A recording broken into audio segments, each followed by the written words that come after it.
가장 좋은 주식은 싼 주식이잖아요. 저평가 주식.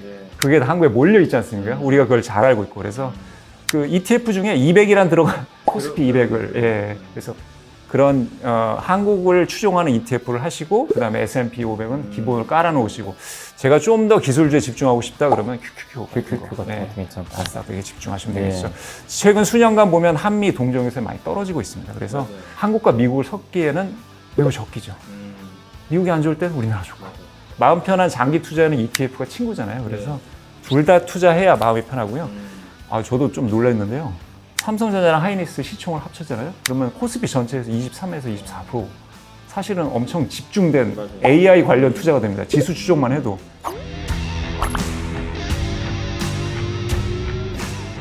국내 최고의 전문가들과 함께하는 본격 ETF 전문 채널 ETF 아는 형, 저는 염승환입니다. 이번 주 하태형에서는 ETF 포트폴리오에 대한 이야기 나눠볼 텐데요.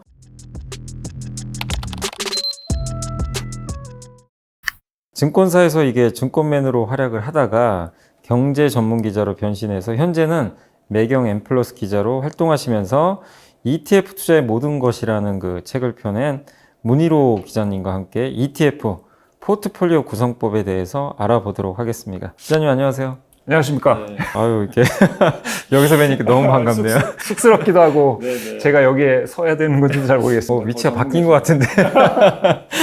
자, 오늘은 제가 어쨌든 질문하고 답변을 한번 들어보겠습니다. 그 저희 방송에 출연한 그 운용사 본부장님들의 이 공통된 의견이 코어 투자, 그러니까 핵심 투자를 굉장히 좀 강조를 하셨는데 투자 시장은 결국 그 S&P 500이다라고 많이들 하셨거든요.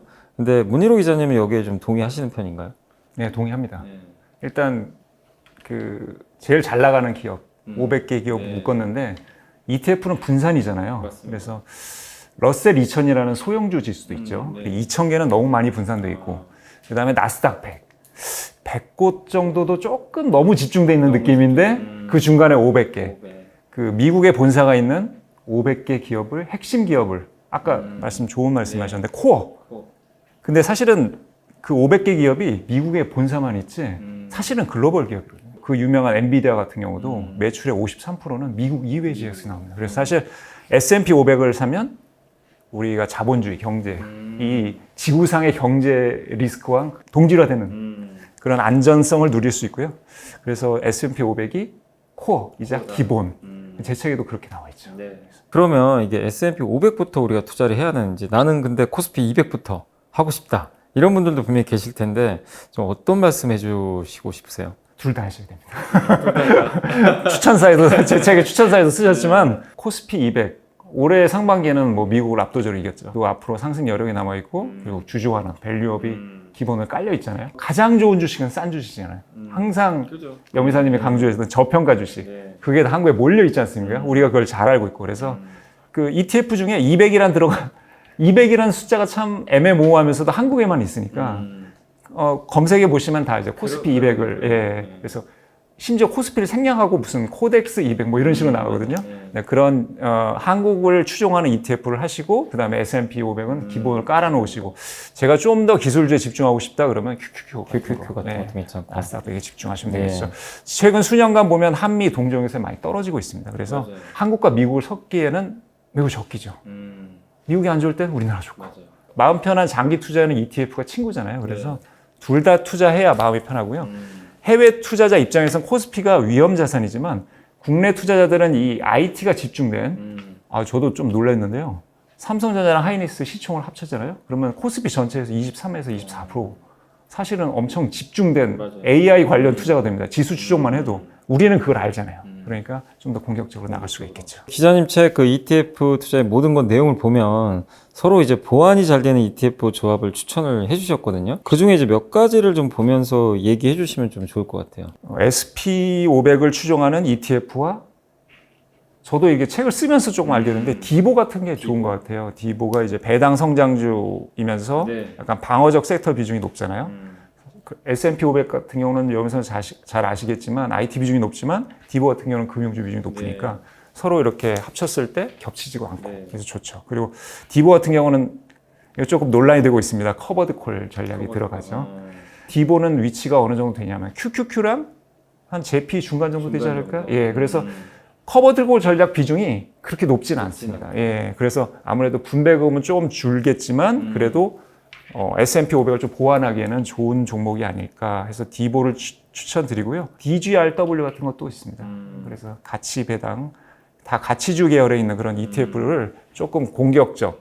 우리가 여기서 되게 단순한, 뭐 연배선은 잘 아시겠지만 공격이라고 할 때는 결국 IT 비중인 것 같아요. 그렇죠. IT나 IT. 헬스케어. 네, 그래서 디보는 배당 성장주 기반이고 일부 커버드 콜을 합친 거니까 장기적으로는 자본 이득과 배당 성장의 효과를 같이 누릴 수가 있겠죠. 그러니까 S&P 500에 이제 디보, 네, 디보를 네, 좀 네. 말씀해 주셨고, 요게 이제 자본이득까지 좀 이제 네. 챙길 수 있다는 장점이 있기 때문에 한번 그걸 좀 고민하시면 좋겠고요. 근데 이제 S&P 500 현재가가 사실 이게 계속 사상 최고가 가고 있잖아요. 그러다 보니까 너무 높아서 좀 사기 쉽지 않다. 이런 쪽 의견들도 많아요. 2030 세대분들, 특히 경험이 없는 분들은 얘기는 듣죠. 아, S&P 500 해야 된다 하는데 막상 들어가려니까 부담되고. 근데 그런 분들한테 좀 추천하는 좀 ETF가 좀 있을까요? S&P 500을 추종하는 가장 유명하고 가장 시가총액이 높은 게 스파이죠. 스파이가 제가 체크해 보니까 92만 원. 물론 500개 기업을 한 번에 사기에는 싼 금액이라고 할 수 있지만 이 92만 원 거의 100만 원 가까우니까 2030 부들은 솔직히 소비를 할 수가 없을 것 같아요. 이 한 주 사면. 그래서 이걸 스파이를 꾸준히 사면 마음 편하게 자산이 올라가겠지만 당장 돈이 없잖아요. 그래서 저렴이 버전이 나왔습니다. 저렴이 버전. 예, 그래서 똑같은 스트리트에서 하는 SPLG.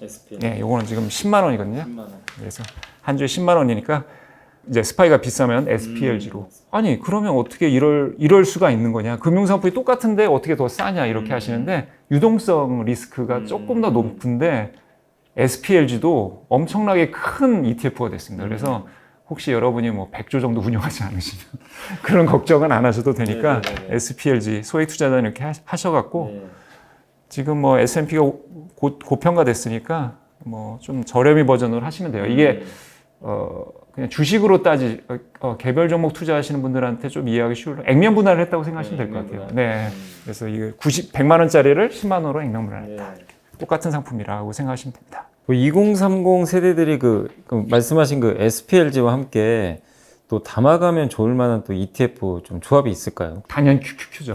예, 나스닥 100. 아무래도 IT 비중이 높으니까 공격적 성향이고 나스닥이 상승기에는 항상 S&P 500보다 더 많이 더 많이 오릅니다. 그래서 QQQ는 이제 빅테크나 혁신 기업의 노출 비중이 높죠. 그래서 좀 안정적인 SPLG와 QQQ. 어떻게 보면 나스닥, 그러니까 적자가 나는 그 러셀 2000의 그 소형주를 빼면 그냥 전 세계 유망한 애들은 다 산다고 보시면 돼요. QQQ랑.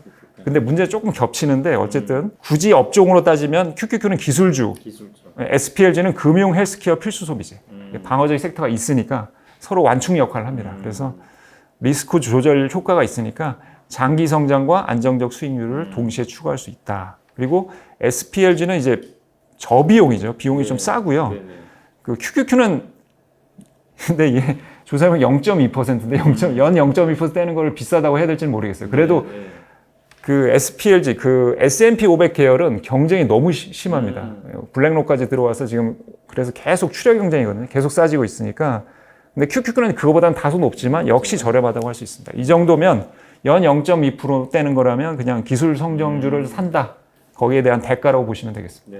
그러니까 이제 QQQ는 굉장히 공격적이기 때문에 그걸 좀 보완할 수 있는 게 아까 이제 SPLG 요거랑 QQQ랑 함께 섞으면 오히려 좀 굉장히 좋은 조합이 이루어질 수 있다 이렇게 언급을 해주셨고요. 근데 요즘에 근데 월배당 ETF 뭐 커버드 콜 ETF가 굉장히 인기가 좀 많아요. 이게 분배율이 좀 높다 보니까 그래서 그만큼 ETF로 현금 흐름을 만들어내고 싶은 이 은퇴를 했거나 은퇴 가까운 분들한테 이제 관심을 좀 끌 수 있는 그런 상품들인데 근데 이런 분들은 소위 말하는 종잣돈의 크기도 꽤 클 것 같아요. 1억이 넘는 분들도 많을 것 같고 근데 이런 투자들이 원하는 건 원금은 까먹기 싫거든요. 근데 안정적인 현금 흐름 이걸 좀 이제 원하는 그 상황인데 근데 어쨌든 이런 또 ETF 조합을 좀 만들 수가 있을까요? 이 책을 내기 전에는 엑셀로 막 이렇게 개별 종목이나 ETF를 섞어서 뭐 10년 후에 이렇게 좀 이 정도 되겠지 이런 거를 하는 게 그냥 남는 시간에도 그런 걸 했거든요. 그걸 이제 책으로 했을 때 이 책은 어떻게 보면 가장 개인적이고 우리 가족들을 위한 거였지만 이 책들에 대해서 반응이 이제 이런 걸 직접 적용해 보고 싶어 하는 사람들이 많으니까 그래서 어떻게 하면 다 노릴 수 있을까? 그래서 일단은 S&P 500 아까 염희선이 말씀대로 코어로 깔아놔야 되잖아. 그 다음에 우리는 한국 사람이잖아요. 200 커버드 콜. 200 커버. 예, 200은 아까 생략되면 다 코스피라고 하고. 근데 코스피 200의 어떤 변동성을 활용한 커버드 콜 전략. 그 다음에 요즘 한국, 미국, 뭐 유럽, 뭐 독일은 그 방산 관련해서 무제한 양정화가 나가죠. 그래서 돈의 가치가 없잖아요. 그래서 금, GLD. 이렇게 세 가지를 조합을 하는데 제가 아무리 시뮬레이션 해봐도 종잣돈 없이 10년 이내 저도 한 10년 나오더라고요. 그래서 10년을 기준으로 했을 때 어떻게 하면 한 10억 정도 만들어 보는 조합을 어떻게 해서 이 세 가지를 조합하기 위해서 종잣돈을 1억으로 가정하고요. 배당은 재투자하고요. 그 다음에 3,300만 원을 쪼개서 이 세 가지 ETF를 사는 거죠.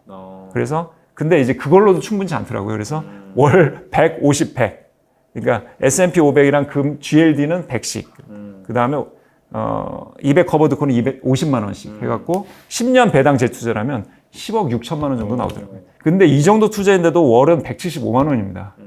그러니까 안정성이 있다 보니까 현금 흐름이 떨어지죠. 왜냐하면 이제 S&P 500은 거의 1% 미만이고 GLD는 이제 배당 분배금이 안 나오니까 200 커버드 콜에 의존해야 되는데 그래도 이제 여러 가지를 따졌을 때 175만 원. 그러면 우리 국민연금 소득 대체율이 한 43%니까 그냥 열심히 일해야 되는데 내가 10억 깔고 있다. 그 기분 좋은 기분으로 내가 좋아하는 일을 하면서 월 175만 원 배당으로 받으면서 세금도 내니까 뭐 자랑스러운 거 아니겠습니까? 월 2천만 원이 넘으니까 그래서 S&P 500의 주가 상승력에 코스피를 활용한 월 현금 흐름, 그 다음에 통화가치 하락을 해지하는 금현물 ETF 이 세 가지 저는 이걸 생각하면서 약간 소름 돋았는데 그냥 뭐 전문가들 보시기에는 뭐 당연한 거.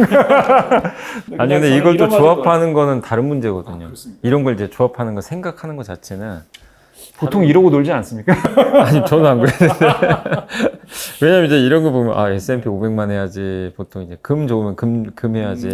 근데 여기에 더 신선한 건 이제 코스피 200 커버드 콜을 넣는 거잖아요. 그러니까 그게 만약 뭐 그냥 코스피 200이면 또 다를 수 있는데 커버드 콜에서 이제 이거 현금으로 만드는 거. 뭐 매월 근데 이걸 조합하는 게 쉬운 건 아니거든요, 사실은. 그런 조합으로 이제 월 175만 원 이렇게 해서 하는 부분들 한번 여러분들 고민해 보시면 좋겠고. 또 주식 투자의 기재라고 하면 이 워런 버핏이잖아요. 근데 워런 버핏이 위원장에 미리 기록해 두었다는 그 황금 비율 포트폴리오 있지 않습니까? S&P 500 지수 추정 ETF에 90% 투자하고 나머지 10%는 미국 단기채에 투자해라. 근데 이 저희 같은 개인 투자자도 이 황금 비율 포트폴리오 따르면 노후가 좀 대비가 될 수 있을까요? 본업에 충실하면서 제가 좋아하는 일이 좀 돈이 안 될 수가 있잖아요. 그러니까 그런 일들을 하면서 자산을 불려갈 때 이제 ETF로 S&P 500은 너무 잘 아시겠죠? 뭐 스파이, 뭐 VOO, IVV, SPLG 이 4대 ETF에 하시고 성향에 맞게 하시고 나머지 10%는 요거는 제 책에도 나와 있는데 SG5V라는 게 있습니다. SG5V 요거는 3개월 미만의 단기채. 넘어가면 또 리밸런싱 해버립니다. 그래서 주가는 어떻겠습니까? 뭐 연사 잘 아시겠지만 그냥 주가는 안 오릅니다. 그냥 매달 분배금을 주는 거니까. 그래서 90, 10. 저는 워런 버핏 이런 얘기를 유언장에 쓴 걸 보고 이 사람이 이제 주식 투자의 대가라고 살아왔는데 알고 봤더니 진리는 별게 아니라는 걸 어느 순간 하고 약간 멘탈이 좀 붕괴됐을 것 같은 생각이 들더라고요. 유언장에 이걸 썼다니 너무 단순한 거잖아요. 어떻게 보면. 근데 이럴수록 기본에 충실하시고 만약에 이걸 기본으로 하시고 여윳돈이 있으면 좀 공격적인 상품을 하시면 되는 거지 이게 없는 상태에서 투자를 해서 내 그동안 소중한 자산을 높게 만드는 거는 좀 위험한 발상인 것 같고요. 기본에 한번 충실해 보셨으면 하는 의미에서 제 책에도 담았습니다. 그래서 사실 워런 버핏이 이런 얘기를 했다는 건 결국 그만큼 개별기업 투자도 쉽지 않다는 그런 반증인 것 같아요. 기자님께서는 지수 추정 ETF가 가장 기본이다라고 이제 책에서 강조를 해주셨는데 섹터 ETF도 진짜 종류가 요즘 너무 많잖아요. 무위험 자산에 이제 가깝다고 하신 지수 추정 이 ETF를 기본으로 담고 좀 우상의 가파른 주가 상승 곡선까지도 한번 기대해 볼 수 있는 섹터 ETF를 이 포트폴리오에 함께 담는다고 하면 지금은 좀 어떤 섹터가 좀 괜찮을까요?